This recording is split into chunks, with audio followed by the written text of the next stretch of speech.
Hi guys, welcome to this short session. Today we are discussing about Agriculture Infrastructure Fund, which is a recent initiative by government. And in this session, we will see what is Agriculture Infrastructure Fund, a little background about this topic, and also the features of this particular fund. Let's start. Firstly, we will see what is Agriculture Infrastructure Fund. Guys, this is a scheme to inject formal credit into farm and farm processing based activities. So it is a part of our rupees 20 lakh crore stimulus package announced by government in response to COVID-19 crisis.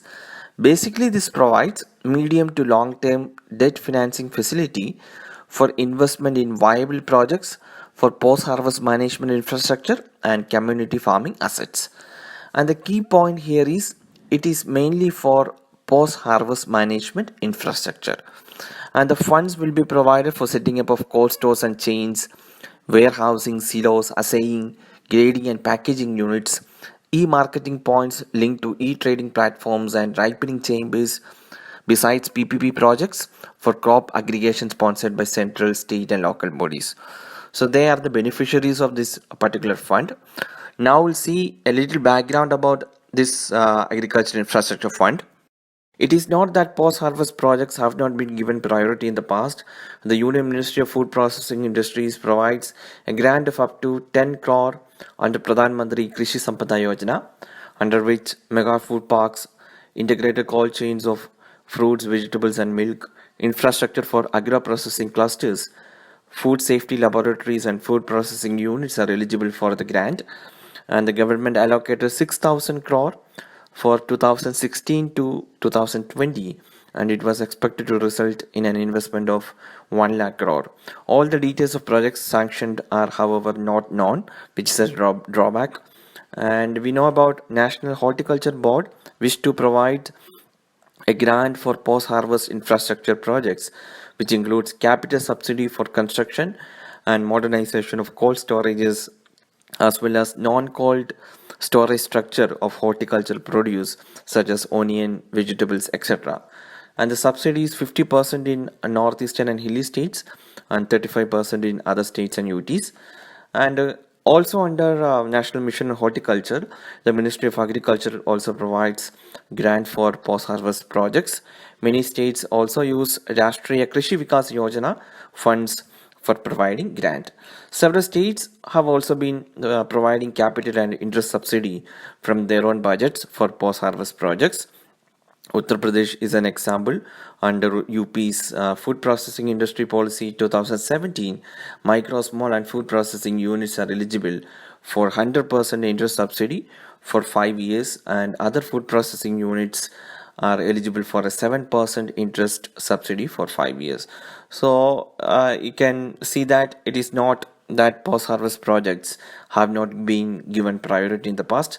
There were too many schemes, and this particular scheme, Agricultural Infrastructure Fund, its guidelines provide an indicative allocation of loans to be sanctioned in each state and union territory. That is the difference, and the basis of allocation is, however, not explained. And one noted point is that western and southern states have been attracting much higher investment in this post-harvest sector. As of May 2019, Ministry of Food Processing Industry had sanctioned grants to cold chain projects in Maharashtra, in which investment is 1164 crore, and while Bihar has attracted projects for only 40 crore. So that is the difference. Now let's see what are the features of this agriculture infrastructure fund. Financial support is the major feature. Rupees 1 lakh crore will be provided by banks and financial institutions as loans to primary agricultural credit societies, marketing cooperative societies, farmer producing organizations, and self-help groups, farmers, joint liability groups, multi-purpose cooperative societies, agricultural entrepreneurs, and central state agencies or local bodies sponsored by public-private partnership projects.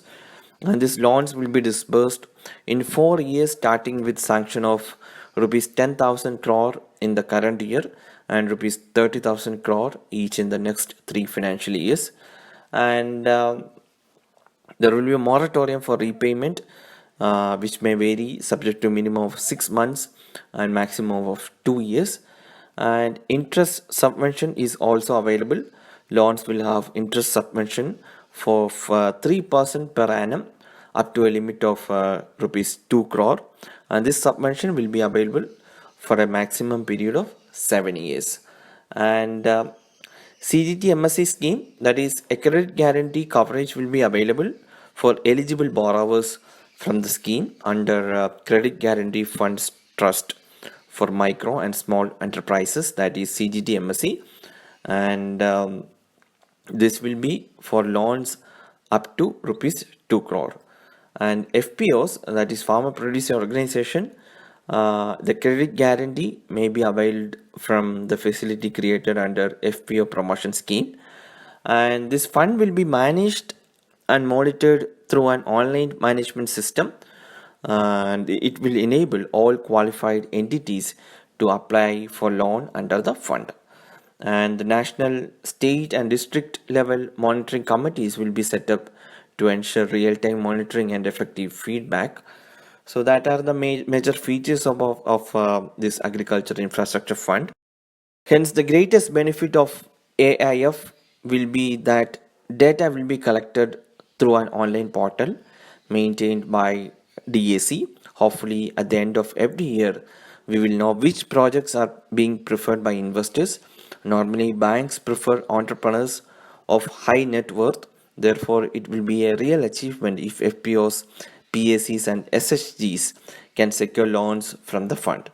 So it will be extremely useful if all the other capital subsidy and interest subvention schemes of union and state governments are also captured on the portal created for the Agriculture Infrastructure Fund. However, at the end of the day, the investment climate of state matters more than indicative allocation of money to it. So that is about Agriculture Infrastructure Fund. So that's all for today, guys. We'll meet tomorrow with another topic. Thank you for watching this video.